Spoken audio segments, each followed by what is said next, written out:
We are back on the Rational Boomer podcast. Hopefully, your day is going well. I'm all alone today. I kind of like that sometimes. Then I don't have to interrupt anybody like I normally do. Now, it's just going to be me today, but we've got a lot of things to talk about. It's always kind of weird doing the Monday show because I do it late Sunday into early Monday morning. And of course, nothing for the week has happened as yet. So you might be listening to this and there would be big news stories. And we'll try to keep you up to date on YouTube and TikTok and Instagram and Facebook with anything that changes. I suspect that we're going to hear something from the Supreme Court sometime soon regarding the immunity case, whether or not Donald Trump will get a stay. And the reason I say that is because they have all the information. They met on Friday, and presuming that they understand how this is time sensitive, I would think they'd want to get to it, especially if they just want to cast it aside and say, no, you don't get a stay, and no, we're not going to listen to this. So we'll see. You know, the funny thing is Donald Trump and his lawyers only asked about the stay, but Jack Smith made a filing and said, look, they shouldn't get the stay. And while we're here, why don't you make a judgment on whether you would take the case altogether? I don't know how that's all going to shake out or what the Supreme Court is going to do, but I just have a feeling this week might be the week we hear from them, given that they have all the information and they had an opportunity to talk. So we'll see what happens. We've got some emails to check in with, like we normally do, but I wanted to bring up a couple of news stories. One is local, but it's kind of blown out to be national. I'm in Minnesota. This is my home state. I was born and raised in South Minneapolis. Um, was it Sunday morning, early Sunday morning? There was a tragic shooting in a place called Burnsville, which is a suburb of Minneapolis, southern suburb. I used to have a business there. I have family that lives there. It's a nice community. But there was a call from a house in Burnsville, and the call was about domestic violence. So, of course, local police head out there right away. And those are dangerous situations for police officers. I don't know why, but they always are. So two police officers headed out with a paramedic, assuming there might be some injuries and such. So they get out there and they try to talk to these people inside the house. But before they could get anywhere, really, there was a gun fired from inside the house, shot both of the police officers. Well, then the paramedic was trying to attend to one of the wounded officers, and then the shooter shot him too. There were some other people injured, not with serious injuries, not with life-threatening injuries, but those three men that were going there to try to settle things down were shot and killed. And there's been quite an outrage about it in Minnesota, and rightly so. The thing that's interesting about this shooting is that the shooter was using an AR-15. And we don't know how it happened, but the shooter ended up dead too. I don't know if it was by way of the police officers or he took his own life, took the coward's way out, but saved us a lot of time and trouble. So 4 people shot dead, with police making a call on a domestic violence situation in a house in Burnsville, Minnesota. And this is my question. Why does somebody in a little suburb outside of Minneapolis need an AR-15? That's the troubling thing about this. Now, I've known some people that have AR-15s, and I asked them, I say, why do you have an AR-15? Why do you need an AR-15? And the answer is always the same. Well, Second Amendment rights, I can do it, so I'm going to have it. Really what it amounts to is somebody with an overinflated ego and an undersized appendage needing to compensate for both. The thing is that there is really no legitimate reason for an individual to have an AR-15. You can't hunt with it. It's not great for target shooting. It's all about one's ego and whatever fears are trumped up in their minds by way of conspiracy theories. You know, some people have said, well, if the government ever comes after us, some and they're tyrants, then we can fight back. Well, I'm going to tell you something. As powerful as an AR-15 is, if the government wants to come get you, that ain't going to do shit. You ain't stopping anybody. So the point of having an AR-15 is absolutely ridiculous. Now, we've been hearing about problems with the NRA. Their leader was forced out of his job, maybe even going to jail. Some other people from the NRA in trouble. They filed bankruptcy. Hopefully the NRA will crumble because they've caused a lot of problems in this country. They feed a lot of money into the government, and those politicians do their bidding because they are living off of the money that they're being corrupted with from the NRA. Funny thing is about the NRA, they weren't always necessarily a bad organization. I remember back in the late 60s, early 70s, I was a Cub Scout. And in being a Cub Scout, they wanted you to get gun training. You know, most of us had fathers that hunted. My father hunted extensively, and he wanted me to go hunting, so he put me through this gun training, which I took, and it was with the NRA, and I got a patch and all that stuff. And at that point, the NRA wasn't an evil fucking entity. It was actually a good thing. But as so often is the case, money corrupts, and they got more and more money, and then they started to influence politicians, and here we the fuck are. We've got a lot of things we've got to fix with our gun situation in this country. As long as Republicans are in charge at any level, nothing will be done. We know this. I mean, we can go back decades when we've had school shootings like from Columbine, even after that and up to this point. And Congress has done zero. And that's largely due to the Republican Party obstructing it. The only way we're going to get this thing fixed is if in 2024, in November, we vote out all the dumb Trumplefucks in the House of Representatives and in the Senate, keep Joe Biden in the presidency, and then we can start making some changes about gun control as well as all the other things we have trouble with. We have a long way we have to dig out of. But the first thing first, we got to get them out of the fucking way. The other thing I wanted to talk about quickly, you remember when we were all stressing out about the impending government shutdown? Not the first one and not the second one, but this last one, the third one. We were concerned that the government would shut down because, once again, the House of Representatives couldn't come together because Republicans are obstructionists. They want to create chaos. But each and every time it came down to it, I've always told you that at the last minute of the last day, Mike Johnson and the regular or reasonably minded Republicans will cave. Because if they shut down the government, the Republicans will get the blame. They like to play tough. They like to walk it up to the last minute, but they will always cave. Well, here's the thing. And the last time around, it was a continuing resolution again. They couldn't come up with an answer, which is crazy because coming up with spending bills or budget plans is usually a pretty easy thing to do up until this Congress. And this Congress and this MAGA fucks are the ones that are making this a problem.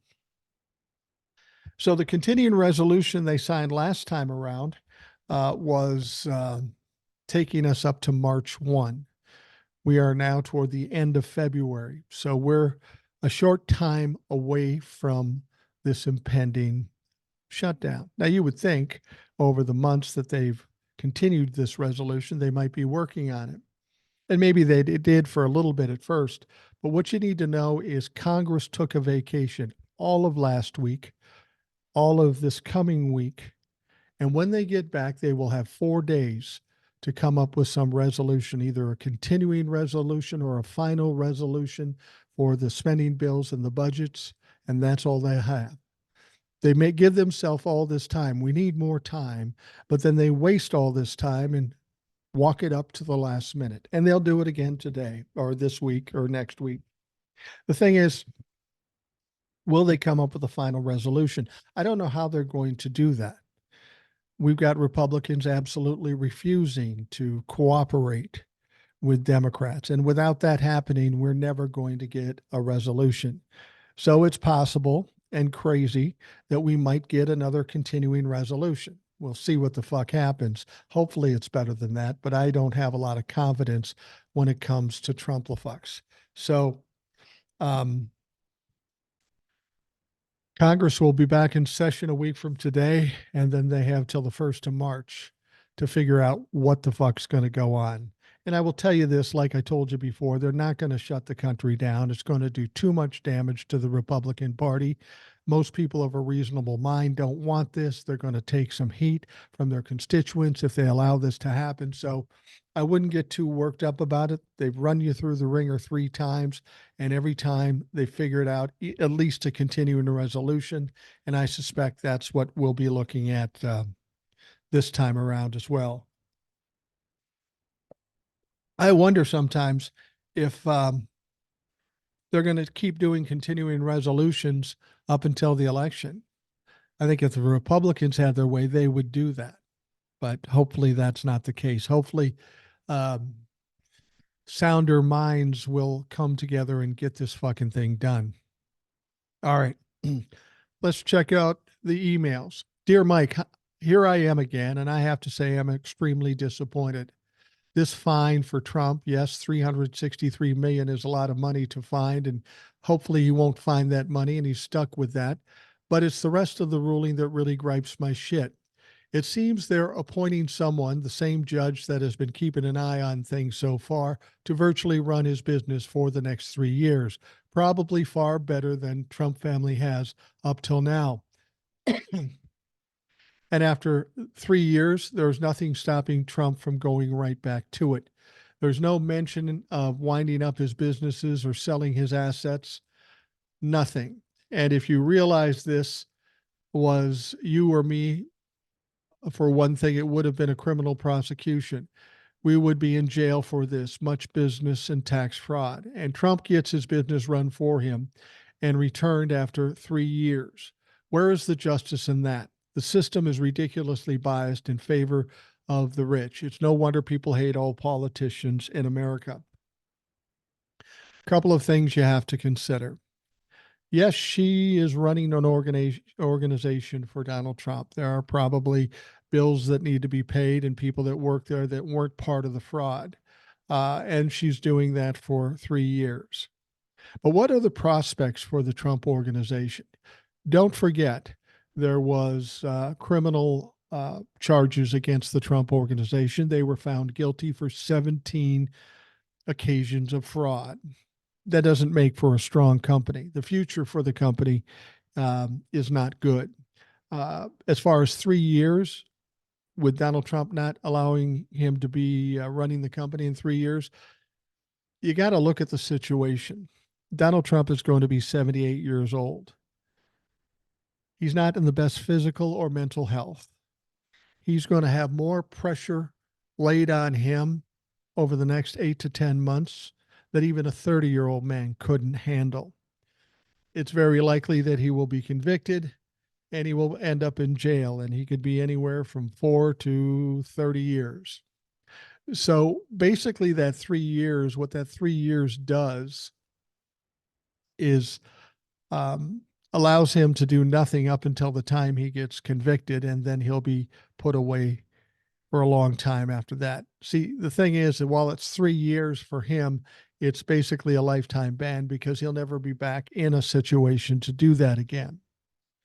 Now, you said something else. You said there was no talk of liquidating his company.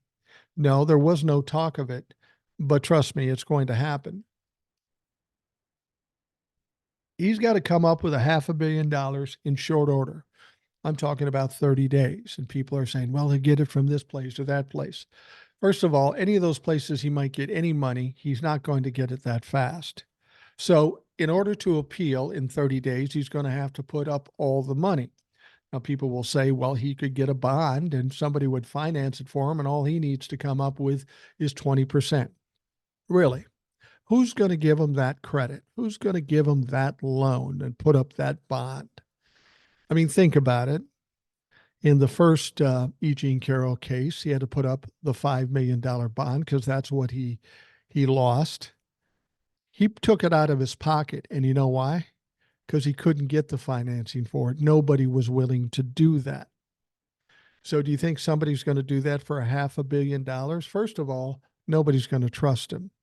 Nobody's going to trust him to pay them back. It's not going to happen. Secondly, what bond organization has an extra $500 million just laying around that they can tie up with one client? Yeah, it's not going to happen. So when he can't pay the fines or the bond or whatever he's going to do, the next step is to liquidate his properties. And the thing about it is he's not going to have any say in the matter. It's the receiver that's going to be doing it, and they're going to have to do it quickly. So it's going to be a fire sale. They're going to not get top dollar for Donald Trump's shit. They're going to sell it off. And here's the problem: Donald Trump has a lot of things that aren't worth a lot of money because they're well leveraged. I've said before, like the Trump Tower, it's worth $160 million, but he has that mortgage to a point of $100 million. So if they sell off Trump Tower, he has $60 million to pay back this fine, and that doesn't even cover fully the E. Jean Carroll 88.3. They didn't mention liquidating properties because they won't have to liquidate his properties if he can pay the bill. But we know he can't pay the bill, so there will be properties liquidated, many, if not all. Because, like I say, it depends on how much equity he has in these things. He's got to hit that nut, $500 million. And there is interest compounding every day, every day. And the interest already accrued is probably another 100 million. So we're talking $550, $600 million. It gets worse every day. Donald Trump is in a spot. If you think he's getting off easily on this, you better rethink that. Just watch Donald Trump. He's going to go to pieces. He's going to lose his shit. Email goes on and says, then I have a suspicion, a Trump jumper, Merrick Garland, who firstly held back on the prosecution of the criminal Trump until he could declare a presidential run. You'll never convince me he didn't because of my second point. And secondly, he picks a Trump-humping protagonist for Trump as special counsel to look into the documents Biden took, and then he publishes a report that he is obligated to read that is a pure political hit job on Biden, to the point now that right-wing media are framing it as proof that Biden deliberately took these documents, hid them, and lied about his reasoning for doing it. And the only reason he's not being prosecuted for it is because he's a dithering old man with bad memory. I cannot tell you how pissed off that made me. Well, I will agree with you there. I will agree with you there. We've got Merrick Garland, who had a great reputation for being honest and decent and non-political, but some of the things he's done since he's taken office are questionable. I won't say that he's necessarily a Trump humper. I doubt that. They would have looked into him deeper than that. I think what the problem is he's very tentative. He doesn't take action. He's worried about public opinion and pissing people off or making waves. And because of that, he's kind of wimpy.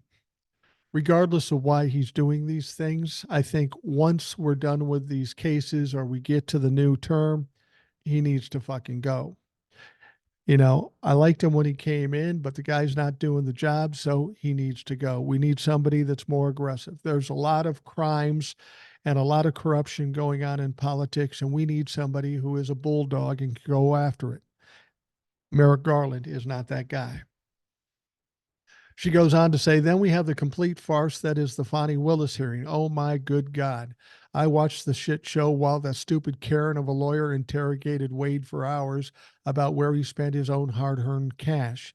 I mean, why? The whole thing was just noise. It was designed as complete political hit job on Fani Willis, who was an elected position. It is designed to make this woman unelectable.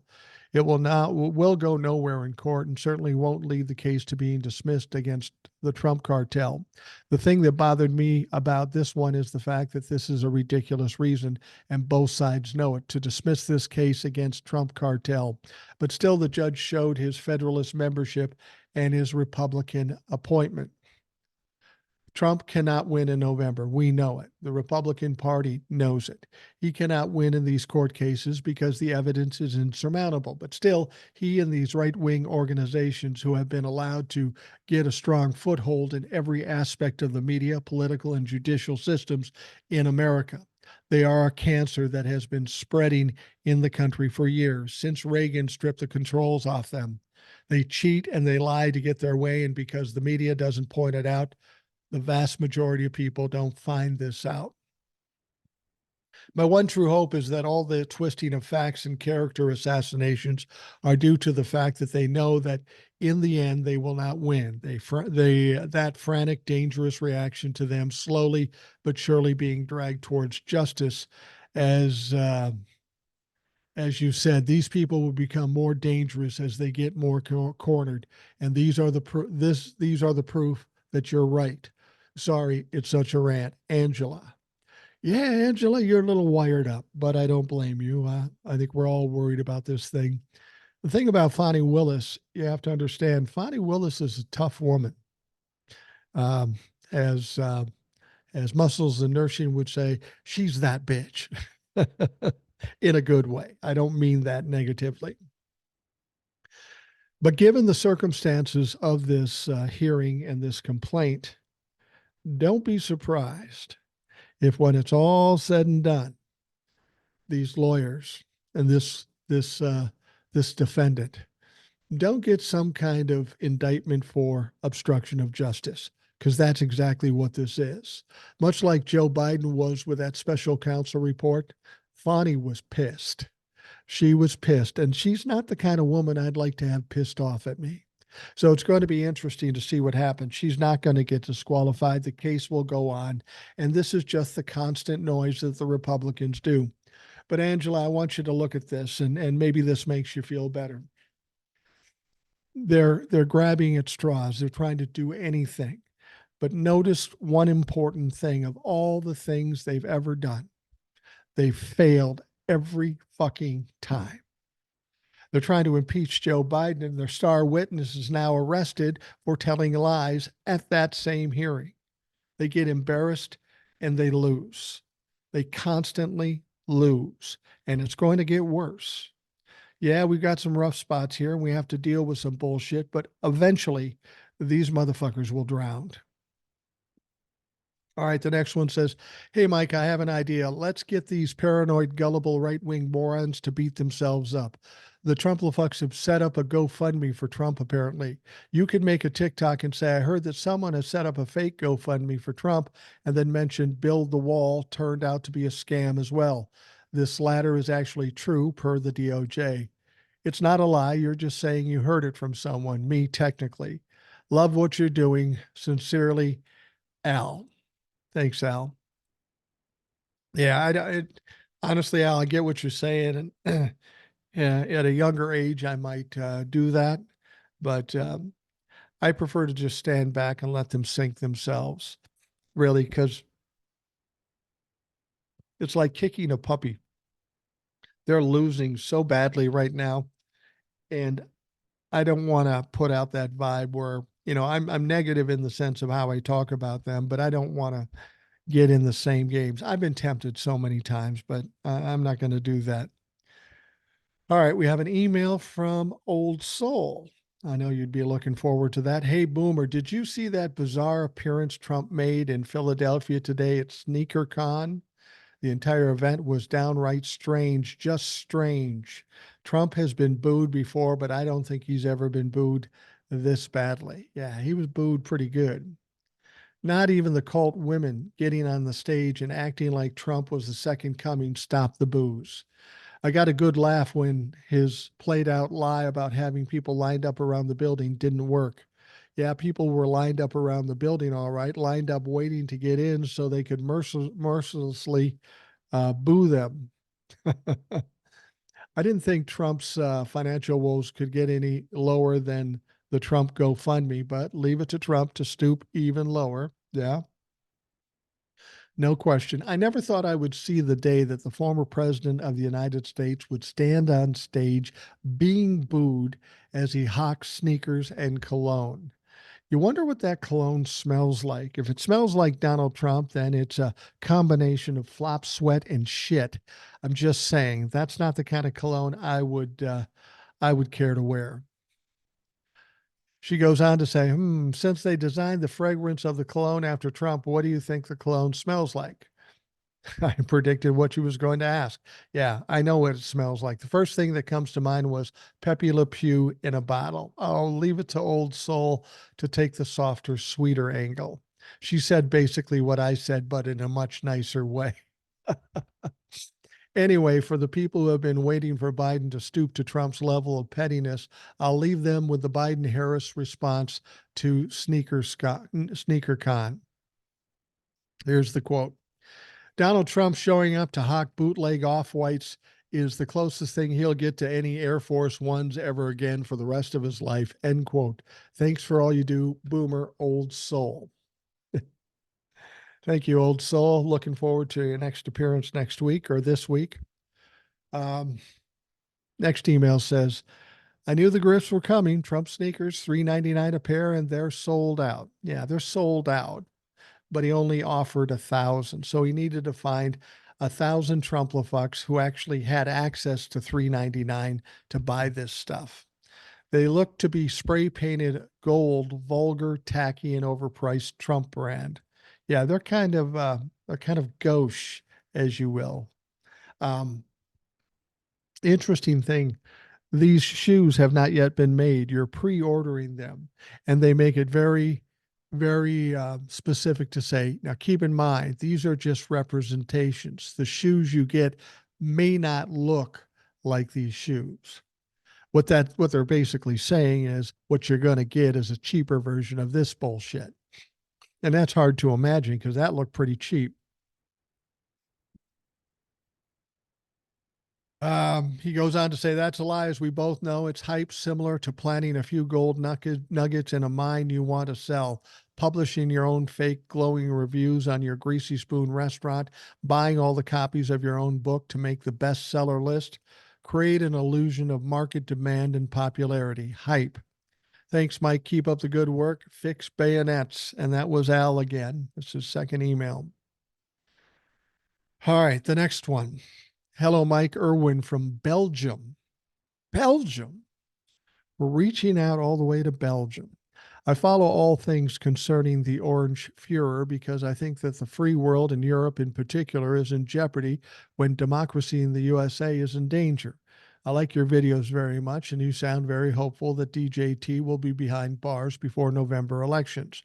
But I think you're a bit too optimistic, taking your wishes for reality. Do you have concrete evidence to back up your opinion? Thanks in advance, and I'll keep watching your vids. I need to correct you a little bit. I've never said that he'll be in jail before the election, although he could be, especially with this Manhattan District thing. I said he would be convicted before the election, and that's really all that it's going to take. I mean, he can appeal these things and draw them out a little bit longer. The important thing is we get the convictions. The convictions is what's going to change the tide with the voters and take them out of the equation. But he could be in jail before the election. That's distinctly possible, especially with the Manhattan District. These are 34 felony charges, and he's likely to get hit with multiple convictions. And with those multiple convictions, he's going to spend some time in jail. He might be able to bond himself out, but I don't know if you've noticed, Donnie's having a little money trouble at this point. So it'll be interesting to see what they offer as a bond, if they offer anything. Next one is Darren. He says, it's so funny when I'm listening to the podcast and Eric and you are talking about Fani Willis and her relationship between two grown people, and I'm screaming about Matt Gaetz about his transgressions with what I think are minors. You guys came right back around and covered it. Like I said in past emails, the hypocrisy is so aggressively so apparent. How do they sleep at night? Thank you and the people you have as guests that I learn every day that I listen. Sorry, just want to say again, Ed's TikToks is so worth the follow. And you can follow Ed's TikToks at Holler Troll, HOLLERTROLL. I would recommend it highly. And he signs off as Darren.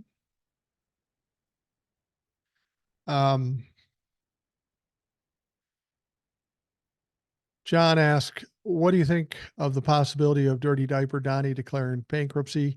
If it did, how would it affect his remaining trials?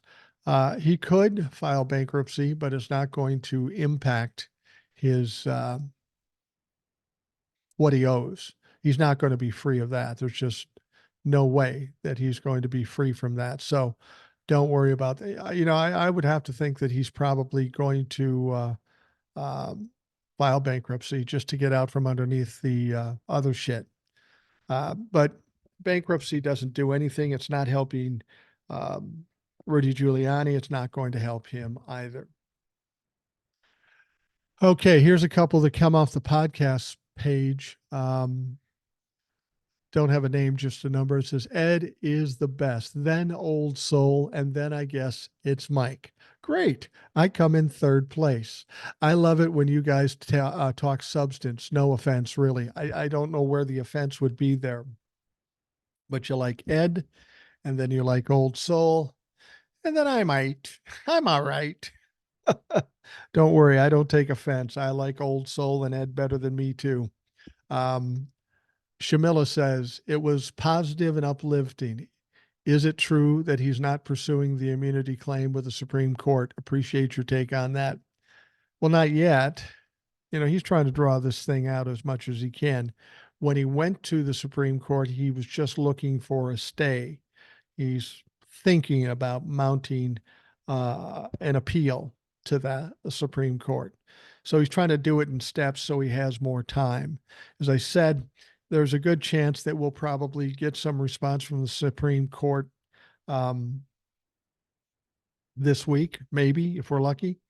And then maybe he'll appeal it. If he gets the stay, he'll ride it out as long as he can, and then he will appeal it. But Jack Smith did send a response to this ask for a stay. They shouldn't get a stay. He gave a lot of good reasons for it. There's really no reason to give him a stay. And Jack Smith said, since you're looking at the stay thing, you might as well make a decision as to whether or not you would take this on and listen to it. Now, whether they will do that, I don't know, but they have the appellate court's findings, and it's going to be pretty easy for them to make a decision on something like this should they get the appeal. So it's not that he's not appealing it yet. He just hasn't done it yet. That appeal will probably come one way or the other. All right. We are going to take a break, and we'll be right back right after this.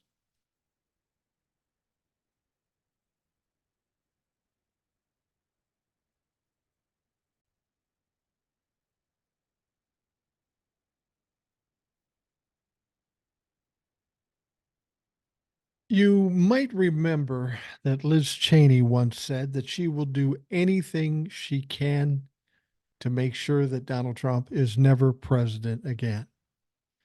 And that's a serious quote coming from a woman like Liz Cheney, because she is formidable. She's actually the spawn of Satan. And I'm not talking her down, but Dad, Dick Cheney, he's an evil motherfucker. And she's learned from the best. So when she says she'll do anything to make sure Donald Trump doesn't become president, I believe her. And she was recently on CNN and made some comments that weren't complimentary to Donald Trump. Liz Cheney says Donald Trump's recent threats against NATO allies demonstrate a dangerous misunderstanding of America's foreign diplomacy. Now, in the interview on CNN's State of the Union, the former Congresswoman told Jake Tapper she was outraged by Trump, who earlier this month said he would encourage Russian President Vladimir Putin to attack NATO signatories that aren't spending enough on defense funding. It's dangerous. It shows a complete lack of understanding of America's role in the world, Cheney said. It's disgraceful.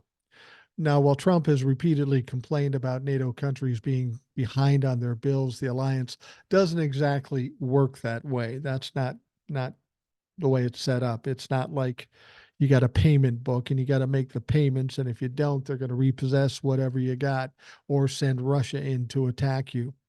NATO is anchored in the principle of a mutual defense, meaning each member country must commit to enough defense spending to ensure their nation's militaries are prepared to step in if another member of the alliance is attacked. What they're basically saying is, if we need you, you better be ready to go and you better have a formidable force. The agreement's Article 5 says signatories must treat an attack on one as an attack against them all. And it saved us for the last 75 years from another world war. So it's done its job. Furthermore, the U.S. president does not have the power to unilaterally withdraw the country from NATO. Even if he wanted to do it, he can't. She went on. She went on to say, "I can't imagine any other American president of either party since the establishment of NATO saying such a thing. It's completely uninformed and ignorant and dangerous." Liz, tell us what you really think. Yeah, like I said, she's formidable, and she's not going to sit back and be quiet. Now, during her interview, the retired Republican legislature also told Tapper she was worried by where Trump's sympathy to Russia may lead the Republican Party as a whole. We have to take seriously the extent to which you've now got a Putin wing of the Republican Party, she said, calling it critical to keep that faction out of the West Wing. Yeah, abso-fucking-lutely. That's the crazy thing about this. If you went back to the Reagan years, Ronald Reagan and the Republicans absolutely hated and were frightened of Russia. And now the Republican Party is complicit with Russia. I know a lot of these people look back fondly on the Reagan years, but I got to tell you, if Reagan were alive now, he'd be kicking some Republican ass, because this is exactly the opposite of what that party was built on. Now let's go over to Michigan. Former President Donald Trump railed against the judge Judge Engeron, who slapped him with $355 million fine in his New York civil fraud trial, and went after the long list of prosecutors with a case against him as he campaigned in Michigan Saturday night while facing the penalties with interest, and it's going to exceed over $500 million. That's a lot of money in anybody's book. Trump was making his pitch in a state that is expected to be critical in November as he pivots toward a likely general election rematch against President Joe Biden. Yeah, the media will say it's likely because they don't look any deeper than the end of their nose. I still suggest that Donald Trump will not be able to hang on emotionally or physically till November. I'm just saying. While Biden narrowly beat Trump here in 2020 in Michigan, the president is facing deep skepticism in a state, especially from Arab American voters angry over his support for Israel as the Palestinian death toll has climbed. Yeah, okay, the Arab Americans in Michigan maybe are mad at Joe Biden. How many are there? It's not a matter of who's mad at him, it's how many. How big a deal is it, and how does it affect the election? They don't tell you that. And to be perfectly honest with you, I've said this before. Are they more angry about what he's done in the Middle East? Because he hasn't done anything egregious. He's been helpful. He's tried to get supplies to the people in the Gaza Strip. He's certainly not been a hawk on this. He's trying to settle things down. He's even talking shit about Netanyahu because Netanyahu is doing some things that he doesn't like. I think this is just something whipped up by the media and the Republicans, and I really don't think it's as big a factor as people are making it out to be. The only reason it's a talking point is because the Republicans make it a talking point. The only reason they make it a talking point is because they got nothing fucking else. Trump, meanwhile, has been working to appeal to his blue collar and union voters who were critical to his victory in 2016. Yeah, but Joe already got the UAW on his side. And when Donald Trump tried to combat that, he put together a fake union rally. He hired people who weren't union workers. Yeah, I don't think the union folks are really fond of Donald Trump at this point.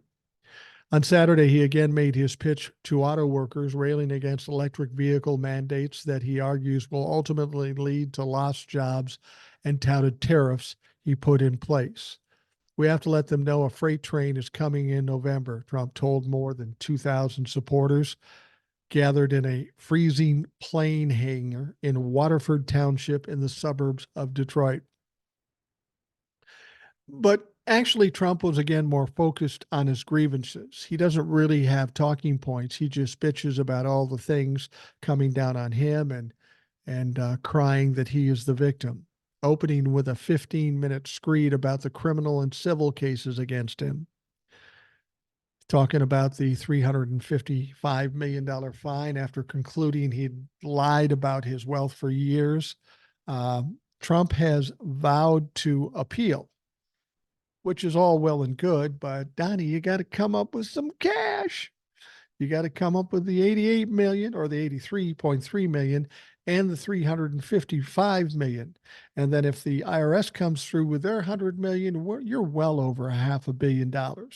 And I guarantee you, Donnie, you don't have $500 million in cash. What they're going to have to do is they're going to have to start liquidating his properties.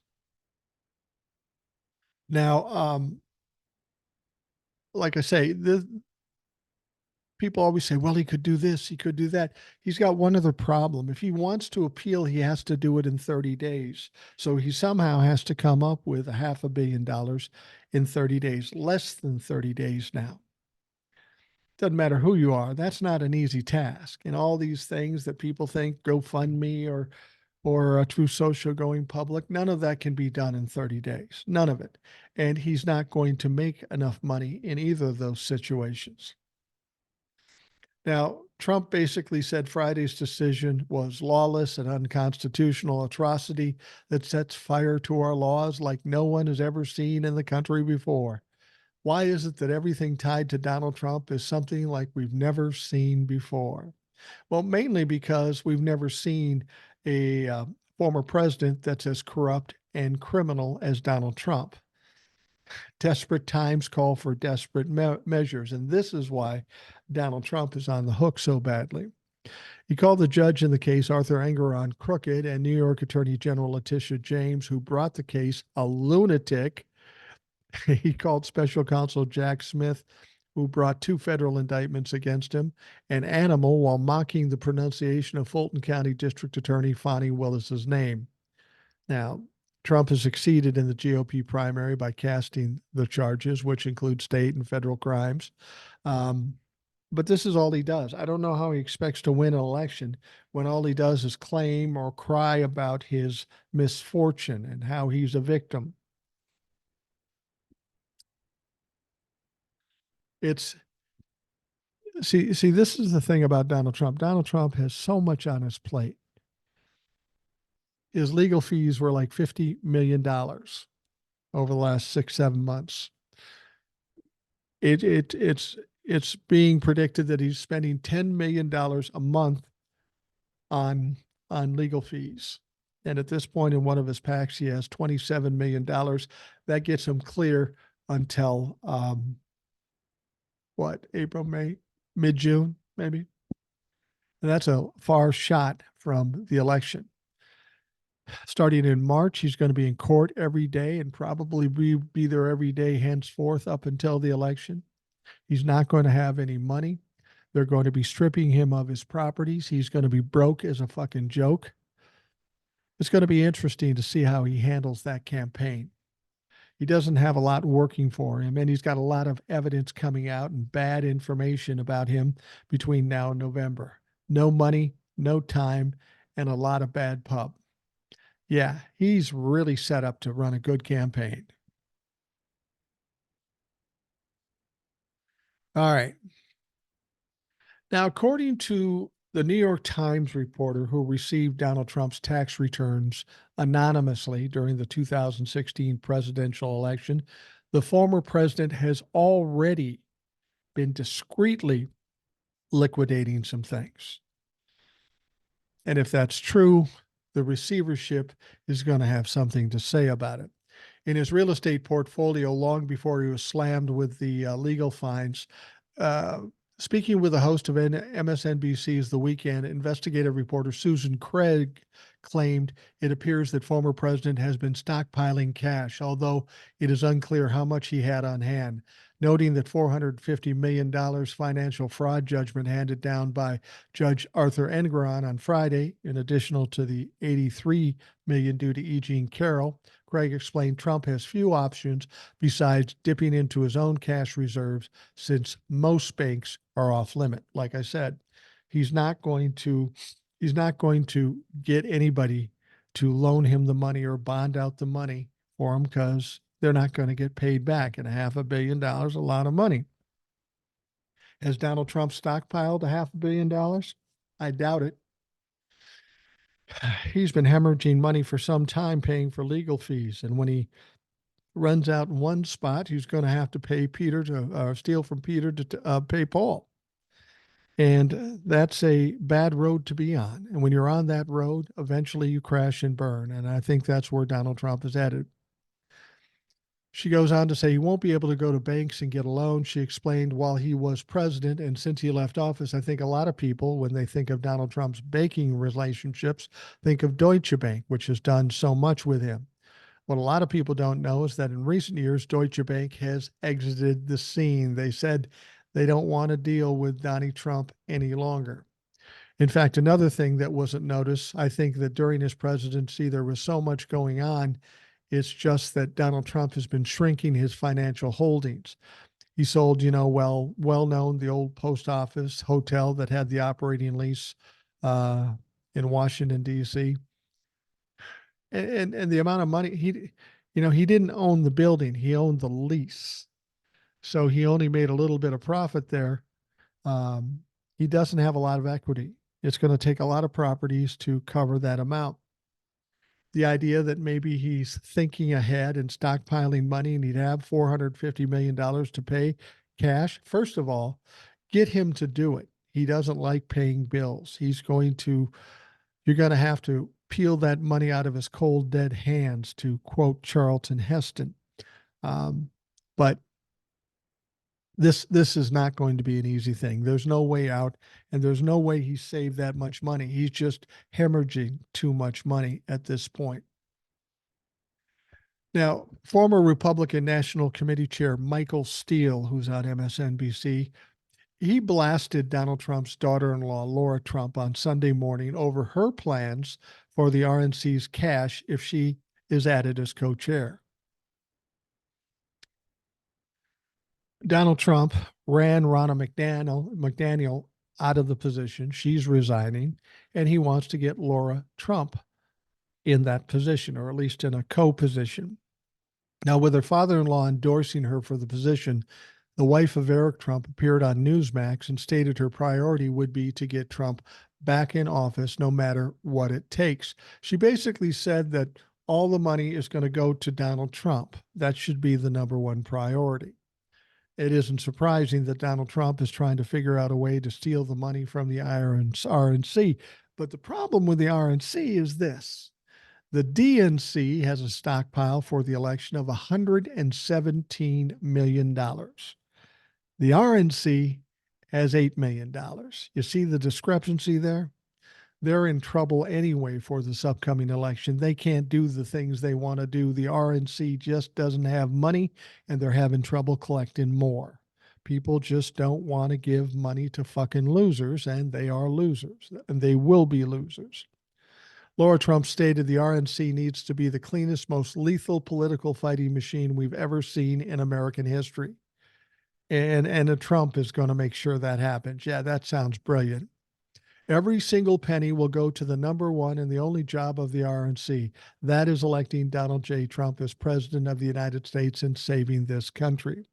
And I'll be honest with you, I hope that she gets the job. And I hope she does that. Funnels all the money to Donald Trump, because you know what's going to happen. It's going to get pissed away in legal fees. And why that's a good thing?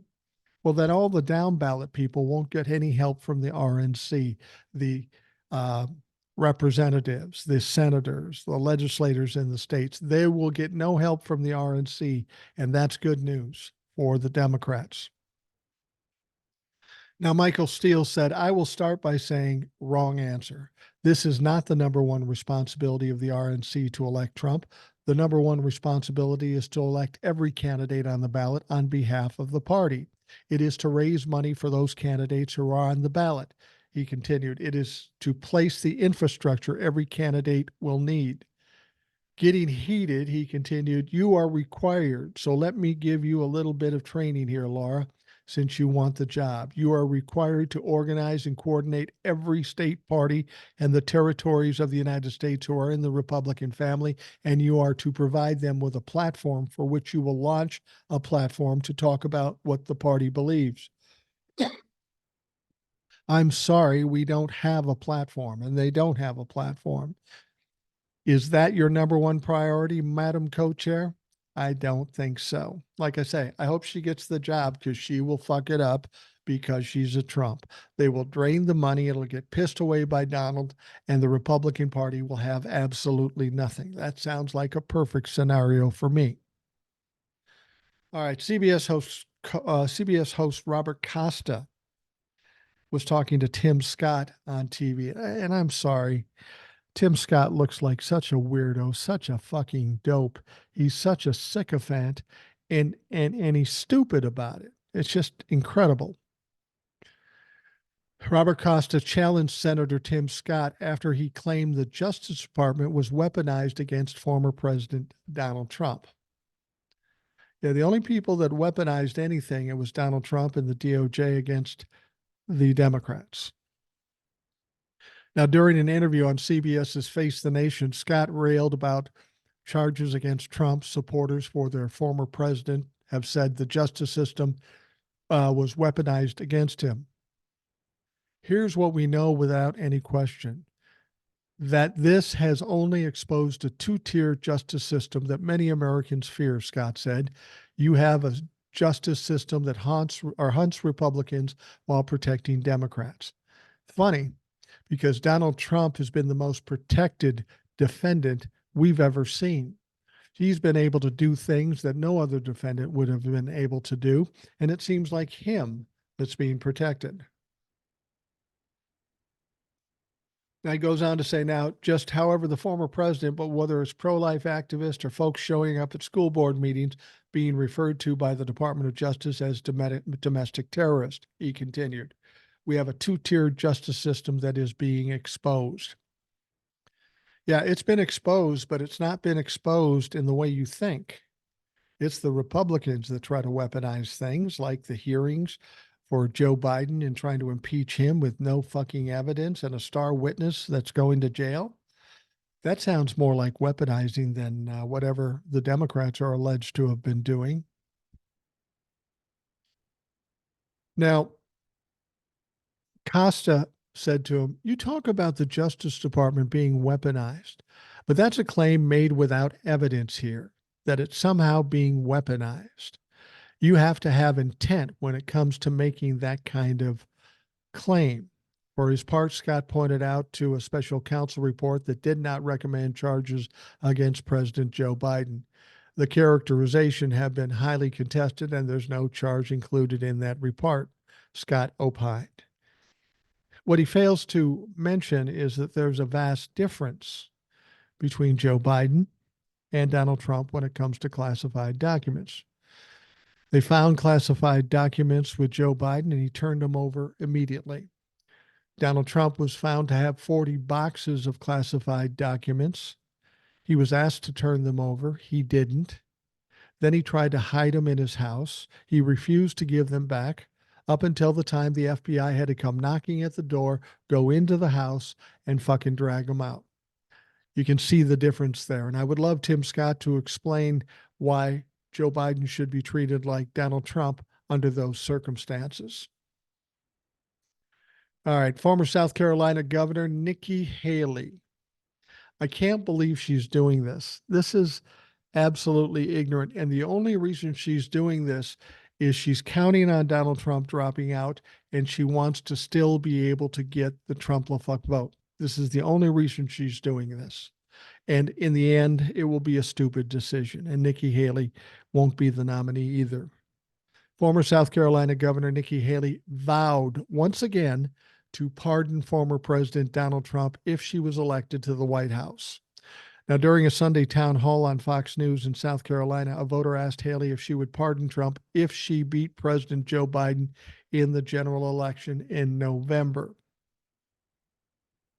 Haley remains Trump's only obstacle to taking the Republican nomination for a third consecutive time. Former president faces 4 criminal indictments, of course. An undecided voter in the audience asked Haley if she would pardon Trump if he was convicted in a federal court, and she said she would. Haley said that at that point, it wouldn't matter if he was innocent or guilty. Oh, really? You're going to pardon him if he's been proven guilty, because he'd already have been convicted, but that she would pardon him in the interest of bringing the country together. Oh, really? Republicans are noted for bringing the country together, as your own party is divided in the House of Representatives. You can't even pull your fucking house together. You want to pull the country together? Sorry, I'm a little bit dubious of that. You know, if you're talking about pardoning Trump, it's not a matter of innocence or guilt at that point, because that means he would have already been found guilty. All the more reason to let him sit and rot in jail. She said, I would pardon Donald Trump because I think it's important for the country to move on. We've got to leave the negativity and the baggage behind. I don't want this country divided any further. I don't think it's in the best interest for America to have an 80-year-old president sitting in jail and having everybody upset about it. I think this would be a time that we would need to move forward and get out of the way. Let me ask you something, Nikki. Do you think the country would be happy about a woman who 70% of the country think Donald Trump is guilty and you pardon him? Do you think they would like that? Do you think that would bring the country together? I rather think that the 70% would be pissed off and it would separate it even further. Or how about this? You're the one that's pro-life and wants to outlaw abortion. You're taking away constitutional rights from half the population of the country, the women, and you're pissing off 70 to 75% of the people who support Roe v. Wade. Is that how you're going to bring the country together? Yeah, you're just making shit up and you're waiting for Donald Trump to keel over. I think she's a horrible candidate. I think if Donald Trump does drop out, she will end up getting shit canned too. I don't honestly believe that she will make it after Super Tuesday. Nobody's going to want to give her money when she gets her ass kicked over and over again. Now, here's a woman that's kind of pissing me off, and I understand her position, and she is a Democrat, but Jesus Christ, let's get through this election. Just shut up. Congresswoman Rashida Tlaib, a vocal critic of President Joe Biden's handling of the war between Israel and Hamas, is urging Michigan Democrats to vote against the commander-in-chief in the state's primary next week. And what good is that going to do? Who are they going to vote for? Dean Phillips, for fuck's sake?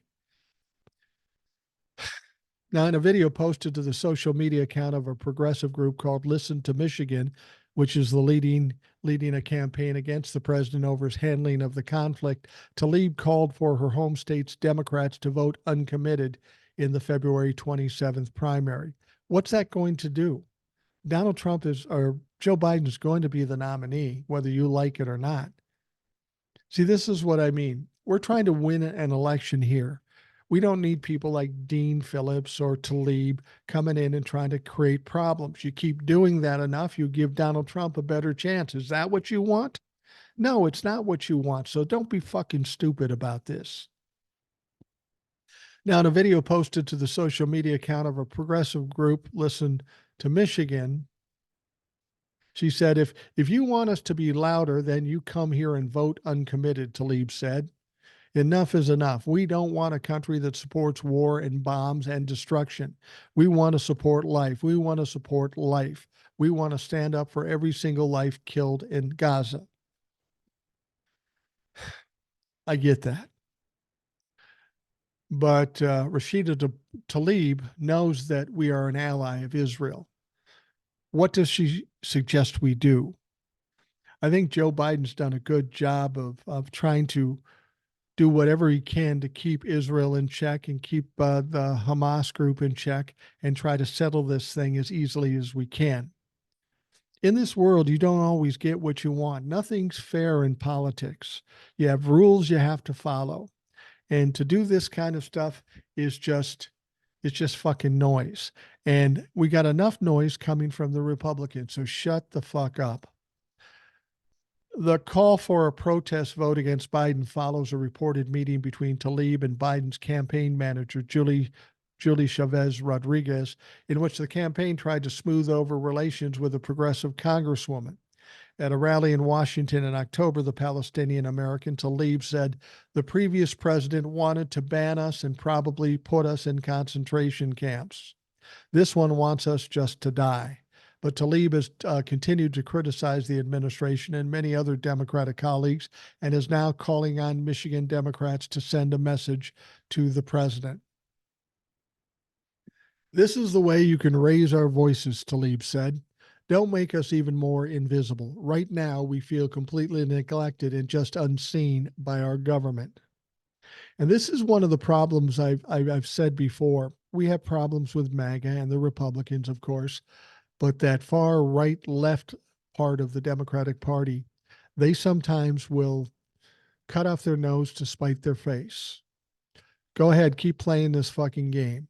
Joe Biden's going to win anyway, regardless of what you do. But why would you want to make it more difficult, like you and Dean Phillips? What's your fucking point? Is this all about exposure? Is this all about fucking publicity? Is that what you want to do? Well, if that's the case, we don't have time for you because there's enough bullshit going on in this country. We need to get it straight. We need to get the Republicans out, and you should get on board to help us do that. I realize you're Palestinian descent, and I understand it's an ugly situation, but that situation wasn't started by Joe Biden. He's doing the best he can with the tools he has. He has a fucking House of Representatives that doesn't allow him to do anything because they're obstructionist. And guess what, Rashida Tlaib? You're in that fucking House of Representatives. So why don't you get your shit together and get some unity there and get something fucking passed? Now, President Joe Biden said Friday that Republicans should drop their impeachment inquiry against him after the Justice Department said an FBI informant made up a bribery allegation. That would make sense. Your star witness, the only quote unquote evidence that you have, is proven to be a liar. That would be a red flag to say, you know, maybe we ought to stop this. But do you think they will? No. Biden said he's lying and it should be dropped. It's been an outrageous effort from the beginning, he added, of the impeachment effort. Now, since last year, Republicans have trumpeted unverified bribery accusations from an FBI informant about a Ukrainian oligarch. All this stuff has been talked about endlessly. There's never been any evidence shown. The star witness is a liar. At what point do you have to show something to continue the investigation? But they won't do that because it isn't about actually impeaching Joe Biden because they know they're not going to be able to do that. It's just making noise and trying to make Joe Biden look bad.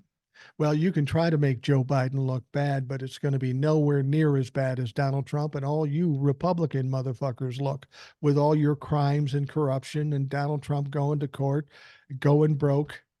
It's not going to go well for you. You can try to play all these games, but it's not going to fucking work. It's just not going to fucking work. All right. We are going to wrap up the Rational Boomer podcast. I want to thank you for taking the time out of your day. I hope you have a great day, and we will talk to you again tomorrow.